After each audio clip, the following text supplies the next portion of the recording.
ইয়া রাসূলুল্লাহ, ইয়া হাবিবাল্লাহ, ওগো নবীজি, আমাকে আপনি খালি হাতে ফিরাইয়া দিবেন না, আমাকে আপনি খালি হাতে ফিরাইয়া দিবেন না। ওগো নবীজি,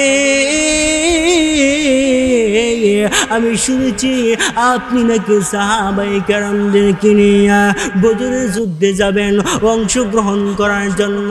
সাহাবায়ে কেরাম যুদ্ধ করবে, আপনি যুদ্ধ করবেন, কাফেরদের মোকাবেলা করবেন। ইয়া রাসূলুল্লাহ, ইয়া হাবিবাল্লাহ, ওগো নবীজি, আমি আপনাদের সঙ্গে বদরের যুদ্ধে অংশগ্রহণ করব। এবার নবীজি চিন্তা করলেন, তুই একজন লেঙ্গা সাহাবী, প্রতিবন্ধী সাহাবী, গিয়ে কিছু করতে পারবে না, যুদ্ধ করতে পারবে না।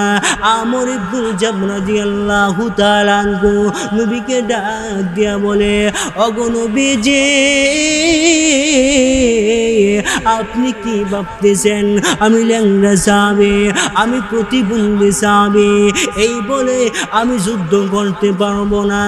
ইয়া রাসূলুল্লাহ, ইয়া হাবিবাল্লাহ, ওগো নবীজি, আমি প্রতিবন্ধী সাহাবী হয়েছি, আমি লেঙ্গা সাহাবী হয়েছি, ইচ্ছে করে হয় নাই গো নবী।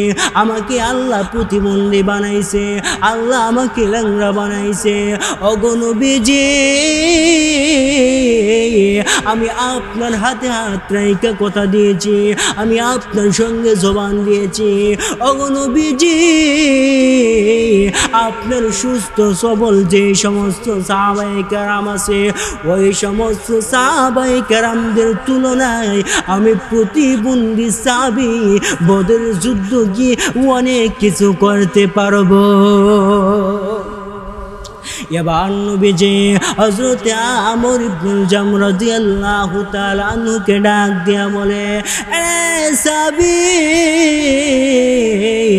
না না, তোমাকে বদরের যুদ্ধে নেওয়া যাবে না, তুমি যুদ্ধ করতে পারবে না, তুমি কাফেরদের বিরুদ্ধে লড়াই করতে পারবে না। এবার প্রতিবন্ধী সাহাবী দুইটা চোখের পানি ছেড়ে দিয়া দুইটা হাত উত্তোলন করে মহান আল্লাহকে একটা ডাক মারছে, রে ওগো আমার মালিক, আমি তো ইচ্ছে করে প্রতিবন্ধী হই নাই, আমি তো ইচ্ছে করে লেঙ্গা সাহাবী হই নাই। ওগো মালিক, আপনি আমাকে প্রতিবন্ধী বানাইছেন, আপনি আমাকে লেঙ্গা সাহাবী বানাইছেন, আপনার নবীজি আমাকে বদরের যুদ্ধে যাইতে দিবে না।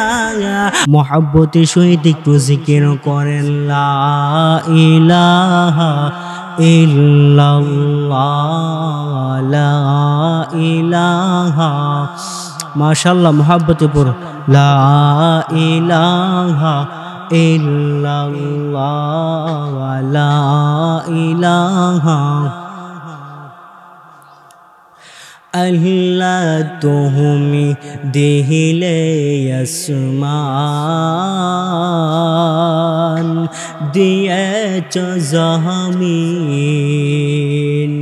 সুখের সমাজ গড়তে দিলে, দিলে আল কোরআন, লা ইলাহা, মাশাআল্লাহ, মহব্বতে পড়ো, ইল্লাল্লাহ, লা ইলাহা।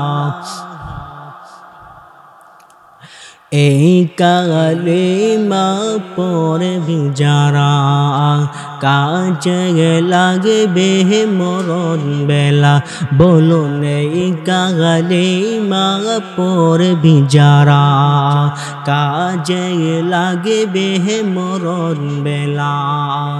এই কালিমার রোশনীতে, এই কালিমার রোশনীতে কবর হবে ইউজালা, লা ইলাহা, মাশাআল্লাহ, মহব্বতে পড়ো, ইল্লাল্লাহ, লা ইলাহা, লা ইলাহা ইল্লাল্লাহু মুহাম্মাদুর রাসূলুল্লাহ সাল্লাল্লাহু আলাইহি ওয়াসাল্লাম। আজকের মাহফিলের বর্তমান অধিবেশনের আমার সম্মানিত সভাপতি সাহেব মাদ্দাজিল্লাহুল আলী, উপস্থিত উলামায়ে কেরাম, তোলাবায়ে আযম ও আমার প্রাণপ্রিয় ধর্মীয় যুবকবৃন্দ ভাইয়েরা, পর্দার আড়াল থেকে ওয়াজ শ্রবণ করছেন আমার সম্মানিতা মা ও বোনেরা, সর্বপ্রথমই মহান রব্বুল ইজ্জত ওয়াল জালালের দরবারে শুকরিয়া আদায় করি, যে স্রষ্টা আপনাকে আমাকে এই দুনিয়াবি যাবতীয় ব্যস্ততা থেকে ফারেক করে আল্লাহ তাআলা আমাদের প্রত্যেককে একটি নূরানি কুরআনি বরকতি রহমতি জলসায় আসা এবং বসার মতো তৌফিকটুকু দান করেছেন। আরো শুকরিয়া জ্ঞাপন করি যে স্রষ্টা আপনাকে আমাকে আখিরি জামানার নবীর উম্মত হিসাবে এই পৃথিবীর বুকে প্রেরণ করছে। সম্মানিত হাজিরিন, আমি আপনাদের সম্মুখে পবিত্র কালামুল্লাহ শরীফে সূরাতুল বাইয়িনা থেকে ছোট একখানা আয়াতে কারিমা তিলাওয়াত করেছি। আমি আমার তিলাওয়াতকৃত আয়াতে কারিমাকে আপনাদের সম্মুখে রেখে সেই তিলাওয়াতকৃত আয়াতে কারিমার আলোচনাটুকুকে আমি সংক্ষিপ্ত আকারে তুলে ধরার চেষ্টা করব। আমার তৌফিক ইল্লা বিল্লাহ। মুহতারাম হাজিরিন, আল্লাহ পাক রব্বুল আলামিন এই দুনিয়ার বুকে যুগে যুগে নবী রাসূলগণ পাঠাইছে। উদ্দেশ্য হলো নবী রাসূলগণদের মাধ্যমে আল্লাহ তাআলা বান্দা বান্দিকে সঠিক দিক নির্দেশনা দেবে, সঠিক পথ দেখায়া দিবে। নবী রাসূলগণ এসে তারা তাদের দায়িত্ব পালন করছে, অর্থাৎ মানব জাতিকে সৎ পথে পা রাখার জন্য আদেশ করছে এবং অসৎ পথ থেকে নিষেধ করছে যে এটা ভালো পথ, এটা খারাপ পথ। সুতরাং যারা ভালো পথের যাত্রী বনে গেছে, যারা ভালো রাস্তাকে অবলম্বন করেছে, তাদের জন্য আল্লাহ তাআলা প্রতিদান স্বরূপ জান্নাত নামক নিয়ামতের ব্যবস্থা করে রাখছে। আর যারা খারাপ পথের দিশারি, যারা খারাপ পথের অবলম্বী, তাদের জন্য আল্লাহ তাআলা প্রতিদান স্বরূপ জাহান্নামের শাস্তি রাখছে, কঠিন সাজা দেওয়া হবে তাদের। এই পৃথিবীতে আল্লাহ তাআলা যতগুলি নবী রাসূলগণ পাঠাইছে, প্রতিটা নবী রাসূলগণের কাজ ছিল, উদ্দেশ্য ছিল বা টার্গেট ছিল মানুষদেরকে সৎ পথে আদেশ করবে, সৎ কাজে আদেশ করবে, অসৎ কাজ থেকে ফিরে আসার জন্য নিষেধ করবে, বারণ করবে। সুতরাং নবী রাসূলগণ আল্লাহ তাআলার সেই দায়িত্ব পালন করে গেছে। আল্লাহ পাক রব্বুল আলামিন মানব জাতিদেরকে সঠিক পথ দেখানোর জন্য আল্লাহ তাআলার মহাগ্রন্থ আল কোরআন নাজিল করছে, যে মানুষ সেই কোরআন খুলে পড়ে এবং অর্থ বুঝবে এবং সে সঠিক পথে নিজের জীবনকে পরিচালনা করবে। নবী করিম সাল্লাল্লাহু আলাইহি ওয়াসাল্লামের মাধ্যমে আল্লাহ তাআলা সঠিক কথাগুলি, সঠিক বাণীগুলি আল্লাহ তাআলা পৌঁছায় দিছে। তাহলে আমাদের করণীয় হলো আমরা সৎ পথের দিশারি হতে হবে, ভালো পথকে অবলম্বন করতে হবে। যেমনি ভাবে ভালো পথ অবলম্বন করেছেন সাহাবায়ে কেরাম। নবীর জন্য কেমন পাগল ছিল, আল্লাহ তাআলার জন্য কেমন পাগল পারা ছিল, কোন কাজ করলে কোন কাজের মাধ্যমে নবীকে সন্তুষ্ট করা যাবে, আল্লাহ তাআলাকে সন্তুষ্ট করা যাবে, তারা ওই সমস্ত কাজগুলি করে যাচ্ছে।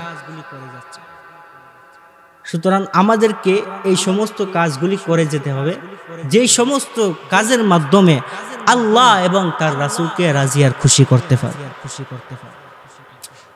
আল্লাহ তাআলা আমার তিলাওয়াতকৃত আয়াতে কারিমাতে দেখেন কি বলে, রাদিয়াল্লাহু আনহুম ওয়া রাদু আন যালিকা লিমান খাশিয়া রাব্বাহ। আল্লাহ রব্বুল আলামিন দুনিয়ার মানব জাতিদেরকে ডেকে ডেকে বলে, আরে দুনিয়ার মানব জাতি, আমি আল্লাহ রব্বুল আলামিন নবীর সাহাবীদের প্রতি আমি আল্লাহ সন্তুষ্ট হয়ে গেছি। এমনকি সাহাবায়ে কেরাম আমি মহান আল্লাহ তাআলার প্রতি রাজি আর খুশি হয়ে গেছে। আরে দুনিয়ার মানব সাহাবায়ে কেরাম আমি আল্লাহকে রাজি খুশি করার জন্য আমি আল্লাহর বিধিবিধান পালন করেছে, নবীকে রাজি খুশি করার জন্য নবীজির যেই সমস্ত হুকুম আছে, যেই সমস্ত সুন্নাহ আছে, ওই সমস্ত কাজগুলি পালন করেছে। সাহাবায়ে কেরাম নবীকে সন্তুষ্ট করেছে। আমার নবীকে যেই সমস্ত বান্দা বান্দি মহব্বত করবে, খুশি করবে, আমি মহান আল্লাহকে রাজি আর খুশি করা হয়ে যাবে। তাহলে এতে বোঝা যায় সাহাবায়ে কেরাম তারা আল্লাহকে অনেক ভালোবেসেছে, নবীকে অনেক ভালোবেসেছে। আল্লাহ তাআলা অন্য এক আয়াতে কারিমাতে বলেন, قل إن كنتم تحبون الله فاتبعوني يحببكم الله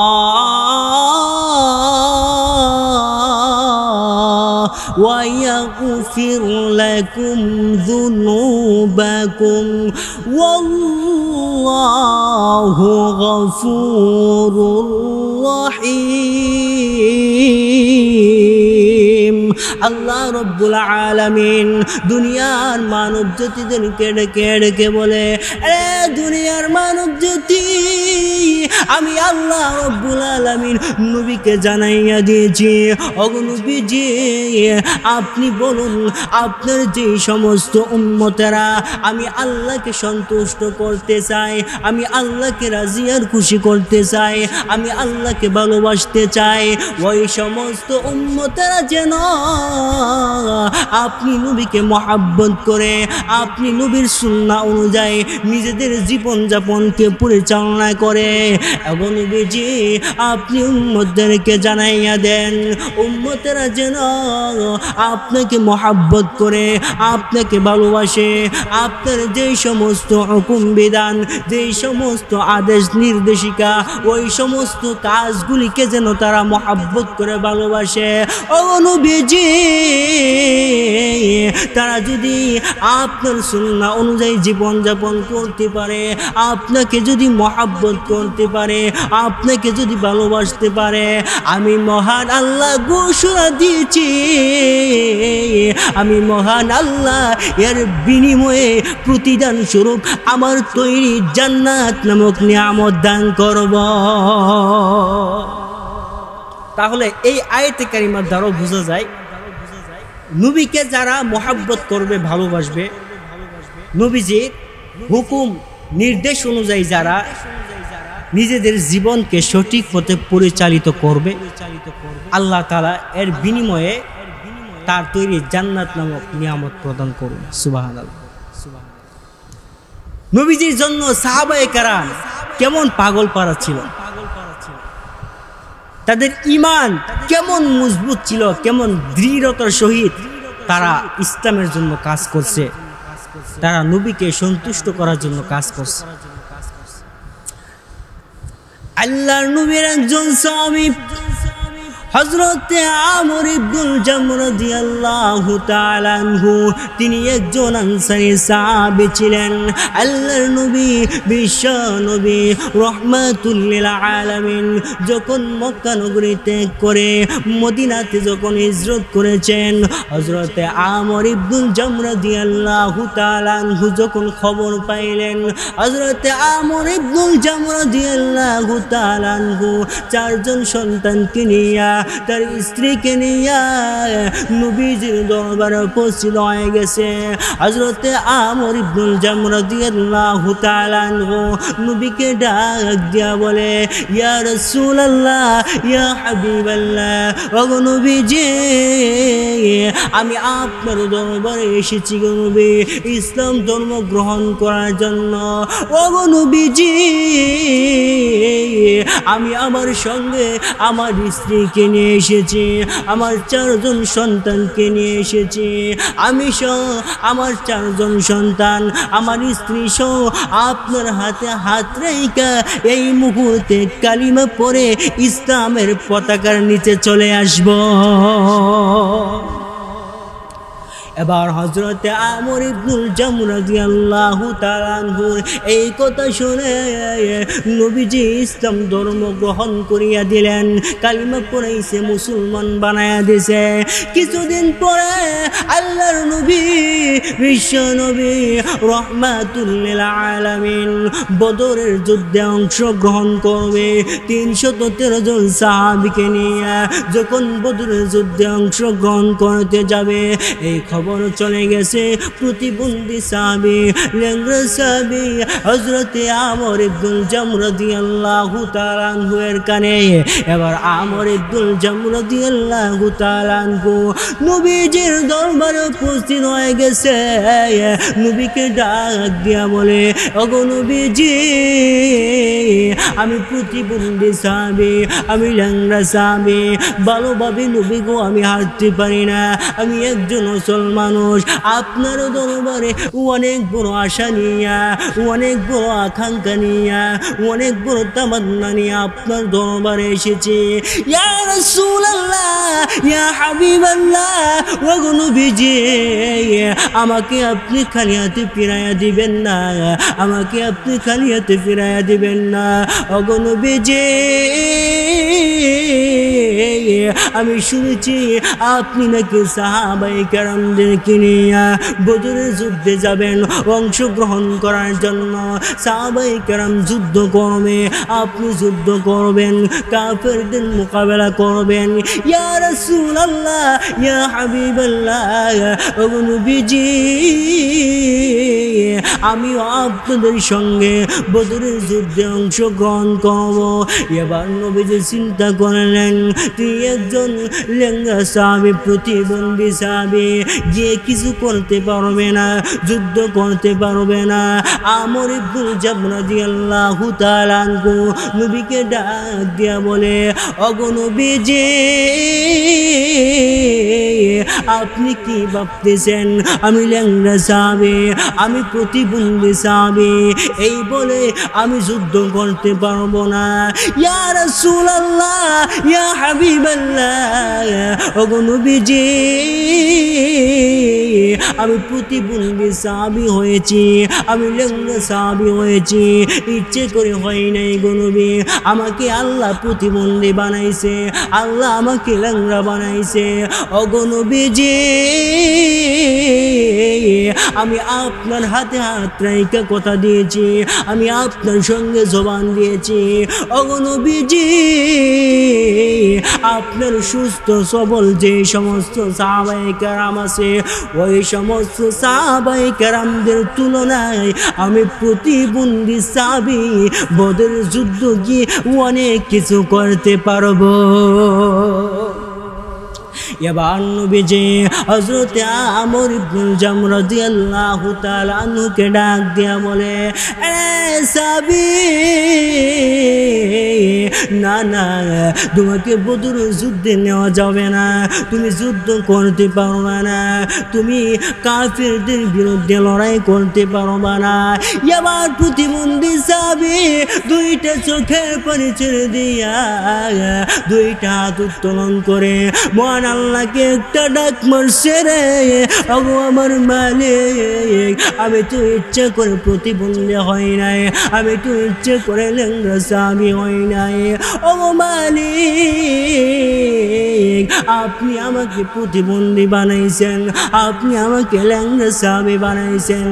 আপনার নবীজি আমাকে বদরের যুদ্ধে যাইতে দিবে না, আমি চোখের পানি ছেড়ে দিয়া কান্না করতেছি। এইভাবে সাহাবী দুইটা চোখের পানি ছেড়ে দিয়া আল্লাহ তাআলার দরবারে কাকুতি মিনতি করতেছে, আর মহান আল্লাহকে ডাক দিয়া বলে, আরে মাওলা আমি বদরের যুদ্ধে অংশগ্রহণ করতে চাই, আমি যেন পরকালে আপনার আদালতের খাট গড়ায় দাঁড়াইয়া আমি নিজেকে শহীদ প্রমাণ করতে পারি, রক্ত মাখা শরীর নিয়া আমি আপনার সঙ্গে দাঁড়াইতে পারি, আমি আপনার সামনে দাঁড়াইতে পারি। এবার নবীজি ওই সাহাবীকে ডাক দিয়ে বলে, আরে সাহাবী না না তুমি বাড়িতে চলে যাও, তুমি যুদ্ধ করতে পারবে না, তুমি কাফেরদের বিরুদ্ধে লড়াই করতে পারবে না। এবার ওই প্রতিবন্ধী সাহাবী ল্যাংড়া সাহাবী চোখের পানি ছেড়ে দিয়া বাড়ির দিকে রওনা দিয়েছে। এবার যুদ্ধ করে কিছুদিন পরে যখন আবার উহুদের যুদ্ধে অংশগ্রহণ করতে যাবে, এবার এই খবর ওই প্রতিবন্ধী সাহাবী ওই ল্যাংড়া সাহাবীর কানে চলে গেছে, আবারও নবীজির দরবারে উপস্থিত হয়ে গেছে। অনেক কষ্ট করে করে নবীজির দরবারে চলে যায়, নবীকে ডাক দিয়া বলে, ওগো নবীজি আমি একজন ল্যাংড়া সাহাবী, আমি একজন প্রতিবন্ধী সাহাবী। নবী গো অনেক কষ্ট করে হেঁটে হেঁটে আপনি নবীর দরবারে আমি এসেছি, ওগো নবীজি আপনি আমাকে তাড়াইয়া দিবেন না, আমি উহুদের ময়দানে আমি উপস্থিত হতে চাই, আমি কাফেরদের বিরুদ্ধে মোকাবেলা করব, আমি কাফেরদের বিরুদ্ধে যুদ্ধ করব। এবার নবীজি ওই সাহাবীকে ডাক দিয়ে বলে, সাহাবী না না তুমি এই মুহূর্তে বাড়িতে চলে যাও, তোমাকে উহুদের যুদ্ধে নেওয়া যাবে না, তুমি একজন প্রতিবন্ধী সাহাবী, তুমি কিছু করতে পারবা না। এবার ওই প্রতিবন্ধী সাহাবী হযরত আমর ইবনুল জামু রাদিয়াল্লাহু তাআলা আনহু দুইটা চোখের পানি ছেড়ে দিয়া কান্না করে আর নবীকে ডাক দিয়ে বলে, ওগো নবীজি আমাকে উহুদের ময়দানে নেবেন না, আপনি বদরের যুদ্ধে 313 জন সাহাবী নিয়ে যুদ্ধ করেছেন, আমি অনেক কাকুতি মিনতি করলাম, আমাকে বদরের যুদ্ধে অংশগ্রহণ করতে দেন নাই, এবারও আপনি উহুদের ময়দানে অংশগ্রহণ করবেন, সাহাবীদেরকে নিয়ে যাবেন, আমি এই প্রতিবন্ধী সাহাবীকে নেবেন না। ইয়া রাসূলুল্লাহ ইয়া হাবিবাল্লাহ ওগো নবীজি আমাকে আল্লাহ প্রতিবন্ধী বানাইছে, আমি ইচ্ছা করে প্রতিবন্ধী হই নাই, ওগো নবীজি আমি এই মুহূর্তে কথা দিয়েছি, আপনার হাতে হাত রেখে আমি কথা দিলাম, আপনার যে সমস্ত সুস্থ সবল সাহাবায়ে কেরাম আছে, সুস্থ সবল সাহাবীদের তুলনায় আমি প্রতিবন্ধী সাহাবী অনেক কিছু করতে পারবো। এবার নবীজি ওই প্রতিবন্ধী সাহাবী হযরত আমর ইবনুল জামু রাদিয়াল্লাহু তাআলা আনহুকে ডেকে ডেকে বলে, এ সাহাবী তুমি বাড়িতে চলে যাও, তোমাকে এই মুহূর্তে যুদ্ধে অংশগ্রহণ করতে দেওয়া যাবে না। এবার ওই সাহাবী কান্না করতে করতে দুইটা চোখের পানি ছেড়ে দিয়া বাড়িতে চলে গেলেন। এবার নবীজি সাহাবীদেরকে নিয়ে উহুদের ময়দানে চলে গেছে যুদ্ধ করার জন্য। যুদ্ধ শেষ করে যখন বাড়িতে চলে আসলেন, ওই সাহাবী আবার নবীজির দরবারে চলে এসেছে। ইয়া রাসূলুল্লাহ রাসূলুল্লাহ ইয়া হাবিবাল্লাহ ওগো নবীজি আপনি বদরের যুদ্ধ করেছেন আমাকে অংশগ্রহণ করতে দেন নাই আপনি উহুদের ময়দানে 30 সাহাবায়ে কেরামদেরকে নিয়ে গেছেন আমাকে অংশগ্রহণ করতে দেন নাই ইয়া রাসূলুল্লাহ ইয়া হাবিবাল্লাহ ওগো নবীজি আমি এমন কি অপরাধ করলাম এমন কি অন্যায় করলাম আমাকে আপনি 2টা যুদ্ধ থেকে তাড়ায়া দিয়েছেন একটা যুদ্ধের মধ্যে আপনি আমাকে অংশগ্রহণ করতে দেননি এবার সাহাবী প্রতিবন্ধী সাহাবী 2টা চোখের পানি ছেড়ে দিয়া কান্না করে আর নবীকে ডেকে ডেকে বলে ওগো নবীজি সামনে যখন যুদ্ধে অংশগ্রহণ করবেন ভবিষ্যতে যুদ্ধে অংশগ্রহণ করার জন্য আমাকে আপনি অনুমতি দিবেন সাহাবায়ে কেরাম কি পরিমাণে আল্লাহ এবং তার রাসূলকে মহব্বত করতেন আল্লাহ এবং তার রাসূলকে কি পরিমাণে ভালোবাসতেন সাহাবায়ে কেরাম নবীজির ভালোবাসার টানে নবীজির মহব্বতের টানে নিজের জান জীবনকে বিসর্জন দিয়েছে রক্তকে বিসর্জন দিয়েছে পরিবার পরিজন সন্তানাদি মালমালাদি সবগুলিকে বিসর্জন দিয়ে একটা মুহূর্তের জন্য আল্লাহ এবং তার রাসূলের ভালোবাসা থেকে নয়রা সন্নি